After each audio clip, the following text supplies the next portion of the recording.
Back there, in a small village where the Putsi shrine is located, there is a small stream with its water so pristine. Near the stream, a person clad in white can be seen crouching, washing what seems to be a child's clothing. At the back of the shrine, where the stream is near, a man in red can be seen chopping off wood. Sanlang, you've been up all night. Go take a rest.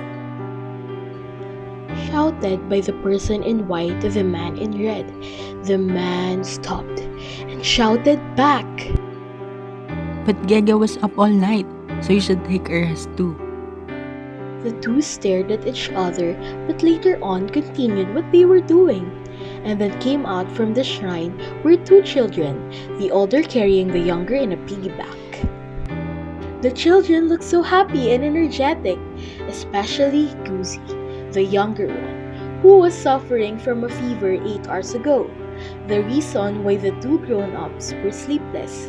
Shilian, the person in white, stopped what he was doing and was about to remind Goosey to not play so much, but after seeing the two children having fun and Sanlang near them, he sighed, a contented one, and thought to himself, it wasn't for nothing. Our sleepless night was worth it.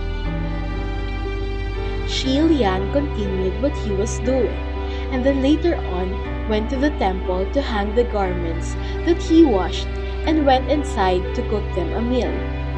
Sanlang was done chopping the woods and was watching the two children with a fond smile plastered on his face when he saw Shilian in the kitchen preparing the ingredients that they got from their neighbors and from the town. Gege will cook? Mind if I help you? He asked. Shilian looked up at him and smiled. And Sanlang has never seen someone as beautiful as the person right in front of him. Sure, I don't mind.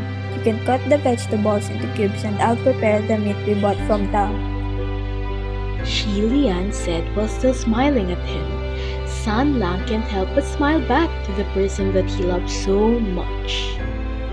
He has his back facing him, and so Sanlang straight up stared at it, having his own little world. He looked back to all the memories that he has with Shilian and can't help but smile lovingly towards that person, forming a poem in his mind. You were a royal, and I'm just a peasant. You've been loved your whole life, while I wasn't. I've been hurt my whole life, but when I saw you looking so dashingly beautiful in a red robe that was made only for you, all the pain that I was going through was gone. Everything felt so light. Everything felt so right. I should have been envious, but no. I look up to you too. I guess everyone was right, that the gods adore you so much. I stayed by your side through your ups and downs. I stayed behind even though you weren't around. You were a god, and I worship you with all I have. You don't remember me, but that was fine, my love. I hope that I was there when you needed someone, because in a place full of ducks, you were the most beautiful swan. 800 years I waited. I searched for you but failed. 800 years it took us to meet again. Seeing you in a red robe just like the first time I saw you. 800 years and you're still the same. You were still as pure and as selfless back then. 800 years and my love for you did not fade. Oh, how long it was, but my love for you only got stronger. When I found you, I also found my world and my home. You're the only reason for everything that I have done.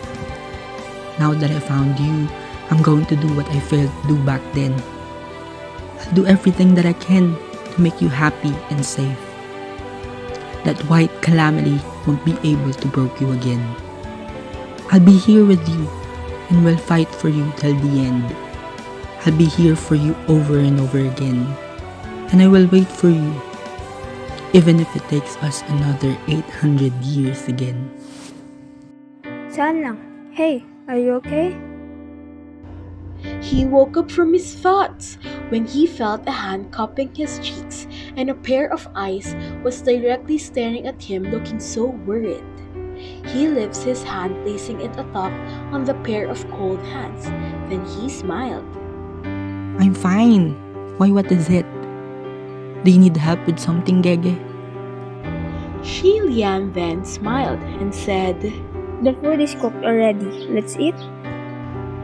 holding his hands and pulling him to stand up, guiding him to the table where the two children were already eating. He smiled, a sincere one, and thought, I really am home.